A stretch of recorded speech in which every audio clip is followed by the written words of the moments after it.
Greetings, ladies and gentlemen. It's not Halloween. Why am I doing that voice?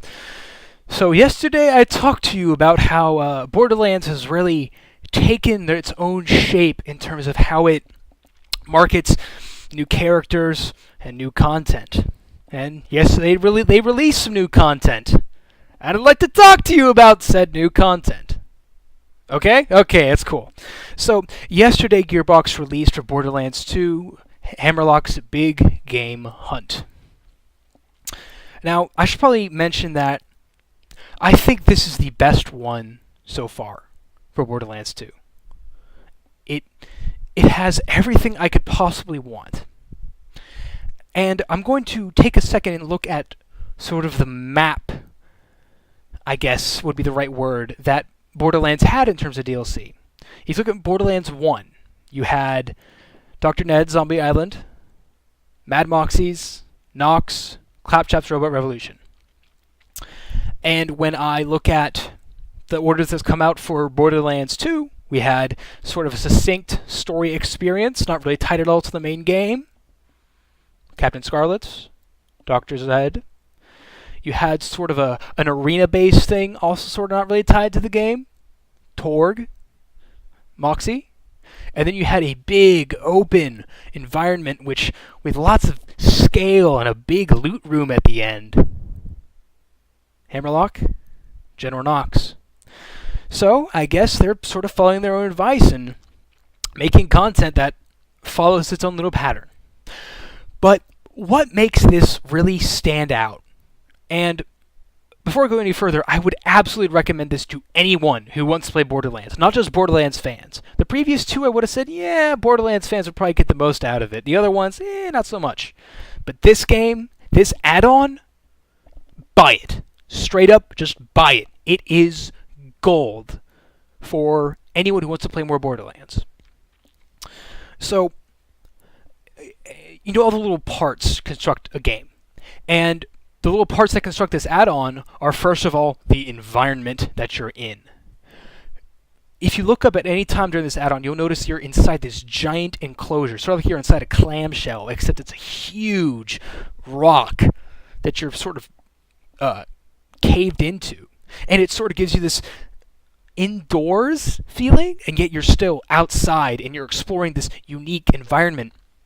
And it really helps that the vehicle you get is a hoverboat, which is really interesting because it performs differently than other vehicles. It performs best over water and over, sort of long areas where a runner or a technical can really navigate those a little bit better.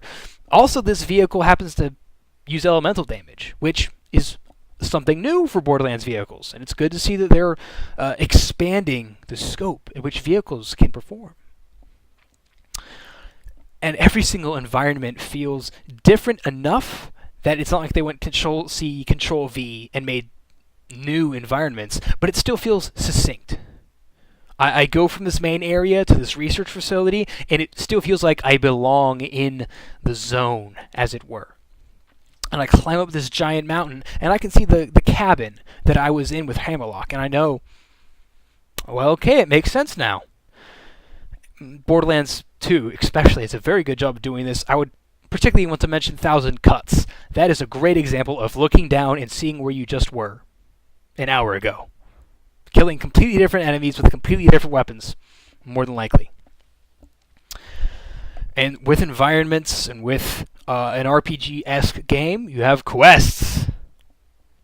And as you'd expect in a game where the add-on is focused on hunting big game, you hunt big game. You take down lots of very interesting variations on all of the assorted animals you've encountered in Borderlands. This is a giant chrysalisk, which is interesting to fight. And they introduced even new characters, new animals. They introduced these things called Boroks, which are sort of like stalkers, but they're like gorilla stalkers. And they don't have a camouflage, but there's some that are pink. Who knows? And they introduced a very interesting new alien enemy called the Scalian. Now, if you think about a scorpion, multiply its size by about 100. And that's a Scalian. And they're pretty interesting to fight with, as there are brood mothers that can spawn more, there are ravagers that are all about getting up in your face, and there are like ones that are about shooting you from a distance, and then occasionally, just about any zone you go into, you'll occasionally have these giant floating dots. They look like gumdrops.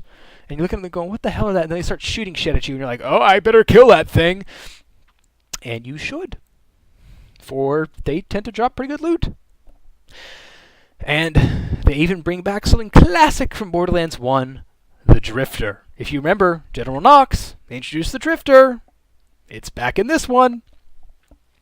And each of these new animals meshes well with old animals like Skag and Rock, and they all feel like they belong in the Borderlands universe. They all have their little wackiness tendencies. They all die in funny ways when you set them on fire, which I like doing.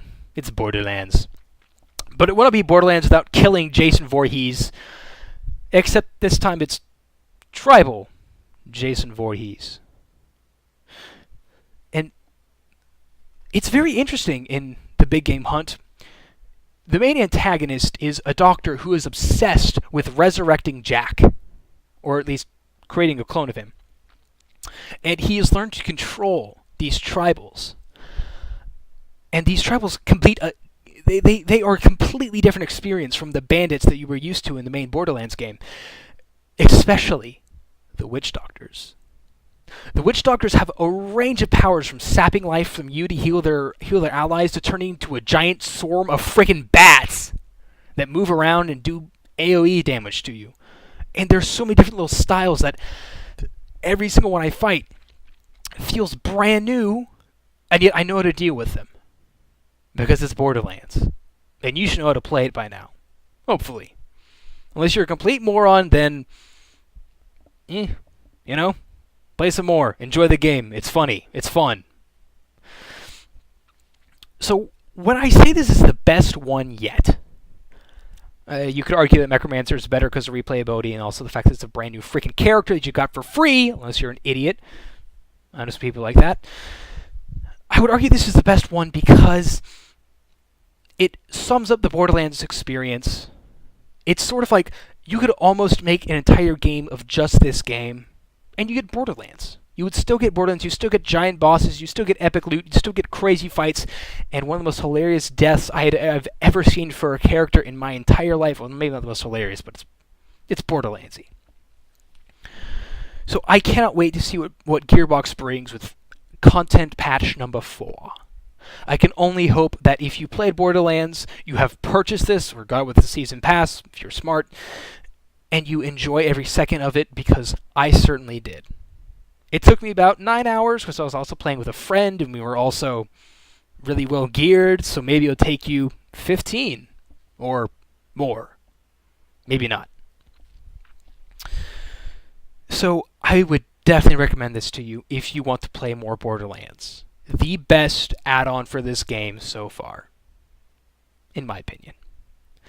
But that is all I have to say about this little piece of content today. Thank you very much for watching, and I shall see all of you later.